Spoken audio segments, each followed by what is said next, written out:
Nikita Mirzani kini telah menjadi tersangka atas laporan Reza Gladys. Kendati dirinya telah menjadi tersangka, Nikita Mirzani masih bisa memposting video di akun Instagramnya. Tak sendiri, asistennya Mail Syahputra pun ikut jadi tersangka atas dugaan kasus pemerasan pengancaman melalui media elektronik. Lantas, seperti apa kondisi Nikita Mirzani sekarang?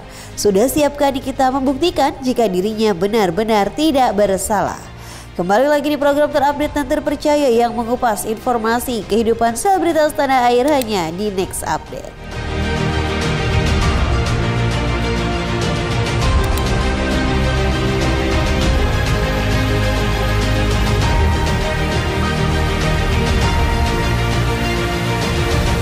Warganet dibuat terkejut dengan status tersangka yang disandang Nikita Mirzani dan Mail Syahputra.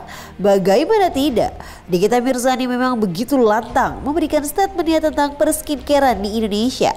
Namun dari perihal skincare itu jugalah yang membuat dirinya menjadi tersangka. Lantas, seperti apa kondisi Nikita sekarang? Fahmi Bahmid selaku kuasa hukum pun membeberkan kondisi Nikita Mirzani saat ini. Kami tidak mau masuk terlalu dalam, yang jelas Nikita tadi sudah telepon saya dan memang benar saya sudah berkirim surat meminta waktu karena Niki sebagai seorang ibu single parent punya anak 3 lagi menjalankan kewajibannya untuk kalau tidak salah lagi bernyanyi atau ada acara, yang jelas acara pekerjaan. Respons Niki sendiri Bang saat mengetahui dia menjadi tersangka? Saya kan tidak ketemu dia, cuma telepon. Nanti kalau ketemu saya lihat responnya seperti apa. Teleponnya ada obrolan Bang? Ya mana dia kan lagi acara, dia cuma telepon Bang minta tolong tunda, ya saya tunda. Terus saya bilang, Nik bagaimana ceritanya, bagaimana saya itu tidak kenal dengan seseorang ini. Jadi di dalam hukum itu niat itu kunci dari persoalan. Terpaksa saya buka, niatnya tidak pernah ada. Bagaimana orang bisa melakukan peristiwa? Niat saja tidak ada, kenal aja tidak ada. Bagaimana dia bisa melakukan niat untuk melakukan sebuah perbuatan?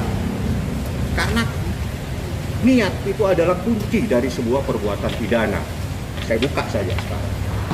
Jadi kalau Nikita tidak kenal, terus tiba-tiba melakukan pemerasan, bagaimana caranya dia melakukan pemerasan? Kenal tidak, niatan di dalam perkara pidana itu yang paling penting.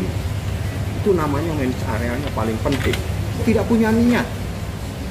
Kalau tidak kenal ya tidak mungkin ada niatan. Terus bagaimana tiba-tiba ini menjadi sebuah pemerasan dan sebagainya?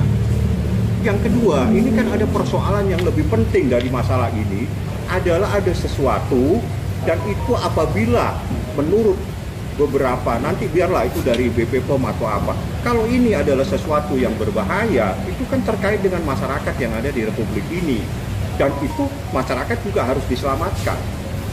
Jadi yang lebih penting, kita jangan fokus kepada persoalan yang kecil itu. Ada yang lebih besar dari persoalan ini, tolong jangan ditutup masalahnya.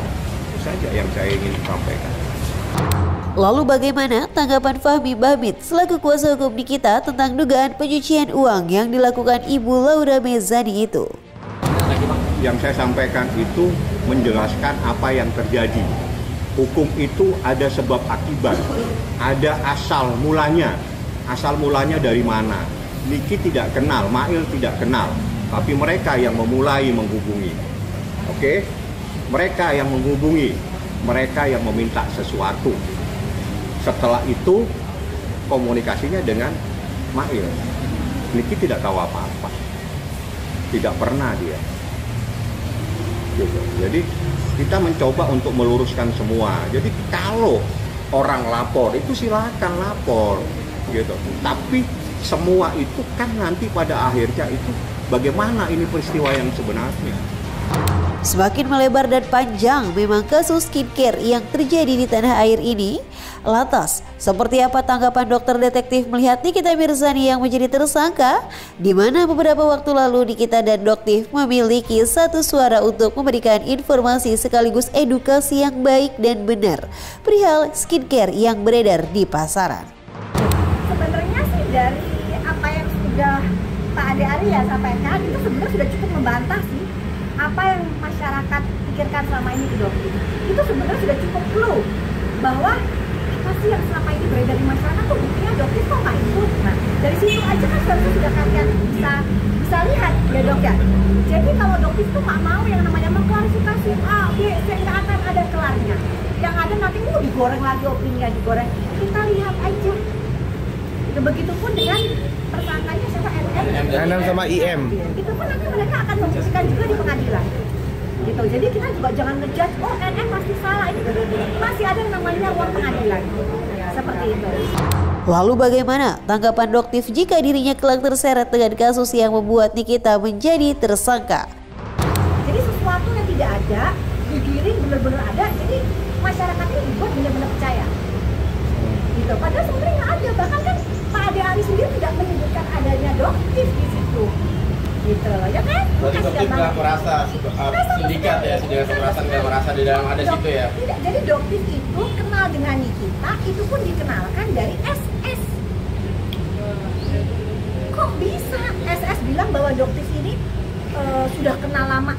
Kan SS sendiri yang kenalin Doktif, yang ngasih tahu. Gitu. Jadi itu si amnesia semua apa gimana sebenarnya ceritanya kok jadi berubah 180 derajat kan dok? Gitu loh.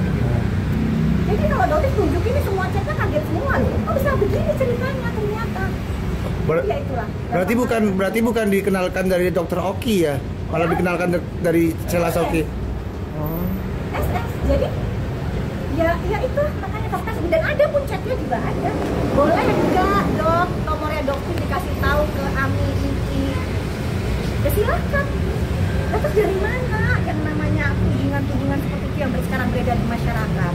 Gitu. Tidak ada kan lillahi ta'ala, tidak ada yang gentar. Apa itu digentarkan? Tidak ada, Dokter tidak gentar sama sekali.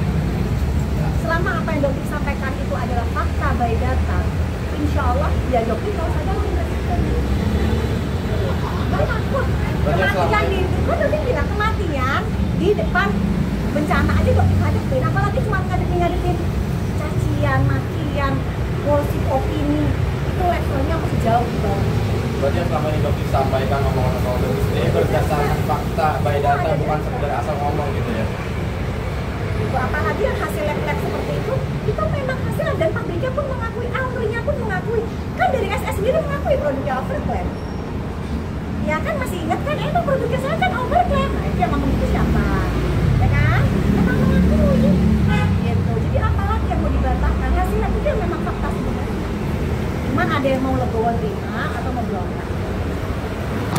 Oke pemirsa, demikianlah kabar terkini terupdate kehidupan selebritas tanah air hari ini. Terus saksikan next update hanya di channel YouTube Nexera Entertainment.